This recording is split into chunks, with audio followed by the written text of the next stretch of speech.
Revised lower and lower coming into it. Sheraz Mian is joining. He's Director of Research at Zacks Investment Research, talking some earnings with us. As always, Sheraz, thanks for jumping on this morning.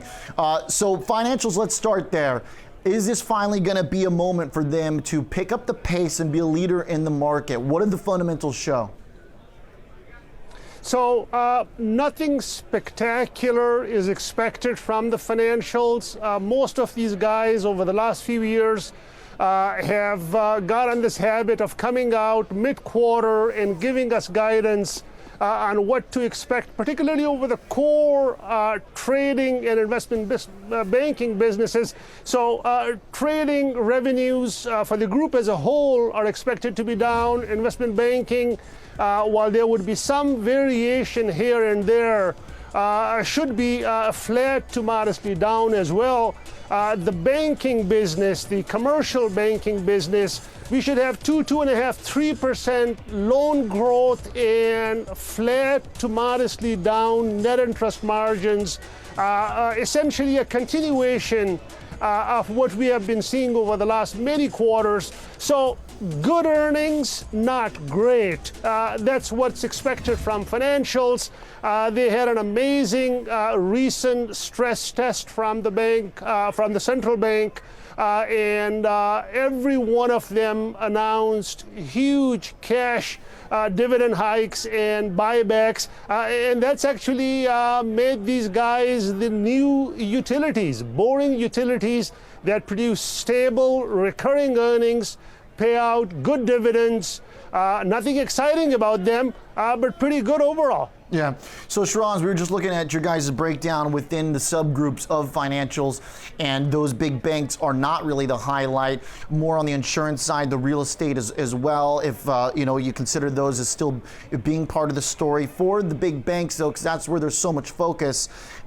As the S&P has set new highs over the past year, the financials have not. So we are nearing a one-year high for some of them. We're kind of creeping back up there.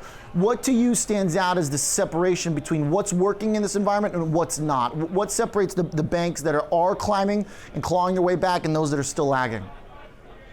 I think for a long time, Oliver, the issue with financials has been the Fed and the length and duration of the current economic cycle.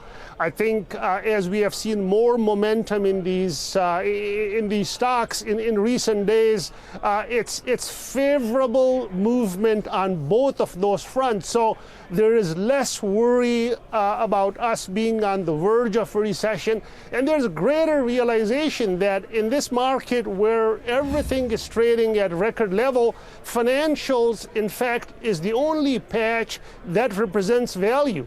Historically, these big banks, when I was looking at the data for the piece you're referring to, the financials have historically traded at 65 to 85% of the S&P 500 on a forward 12-month earnings basis. They're currently trading 55 to 60%, so a major discount to the broader market as a whole. And I think it's this realization in the market now that these guys may not have those bumper earnings of the past when the Goldmans and the Bank of Americas had these huge proprietary trading gains, but earnings are consistent. They're paying good dividends. They're buying back a ton of their stock. And in an overall environment where everything is expensive, these guys are worth looking at. Yeah. All right, Sheraz. When we take this from a big picture perspective, this earnings, we know about the revisions to the downside coming into this, a negative expected number for the bottom line in the S&P. Big picture wise, how are things setting up for the whole of the S&P 500? Yeah, so the expectation is for about 3.5% decline in Q2 and about 4% positive revenues. This negative growth trend is expected to continue in the September quarter as well. It's currently around 1.5%, and then the expectation is that positive growth resumes in the back half, in the back quarter, the last quarter of the year, and then ramps up into the first quarter of 2020. So what we need to keep an eye on as this earnings season unfolds is as to how companies guide in how expectations for the September quarter unfolds. If we see declines with the growth rate for Q3 dropping to 3.5–4%, I think that will be within the norm of the historical range, which should be okay. But if we see major declines to estimates for Q3 and beyond, that should be a red flag for the market as a whole. So now that we know the negative numbers are expected, right? We know things are going to be a little bit softer here. The big question is how this changes. For you, is that going to be a guidance that talks about tariffs, or is it a guidance? I mean, do CEOs talk about a Fed cut the way the market does? Everybody from the market perspective is obsessed with this, but does that really matter for what CEOs have talked about in their own plans for CapEx, spending, growth, et cetera?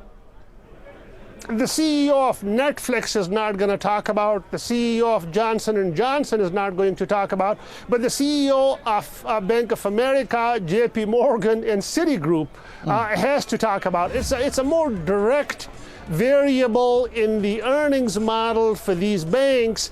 For everyone else, it's more of a sentiment play than a direct business effect.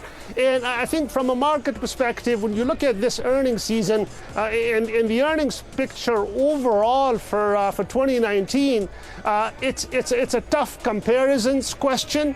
So we had outsized record earnings in 2018.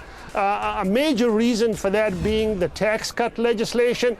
So it's tough comparisons, no growth here. The market has priced that in.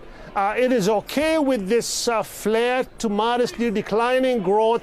And all it is banking on now is that this 10% growth that's expected for 2020, that outlook and that projection doesn't get damaged in any meaningful way. Yeah. Sheraz, when we move outside financials for other sectors, where's the big growth going to be? Because I know it's not in tech so much this time around. So many people got used to that as being the leader, but that's not the case for this quarter. So what's going to be actually leading to the upside for earnings? So yes, tech is not the growth driver here. In fact, tech is a big drag on growth here. But a lot will depend on what we hear from tech, particularly from the chip industry. The big drag in the chip in the tech sector is because of what's happening with semiconductors. The expectation there is that the September quarter, which is next quarter, will be the bottom in the pain for that area, and a lot will depend on how these guys project the business conditions, the evolving business conditions in terms of demand, in terms of supply chain, in terms of production. That will determine estimates for the second half as a whole, and also for 2020 for technology as a whole. So yes, tech is not a big growth driver, but it will be a big factor in how expectations for the second half and beyond evolve. All right, there it is, sitting at highs regardless. XLK setting up for a new record today. Sheraz Mian, always great stuff. Really nice analysis, very helpful to those getting ready for Q2 numbers on the way. Glad to be with you. You got it, Sheraz.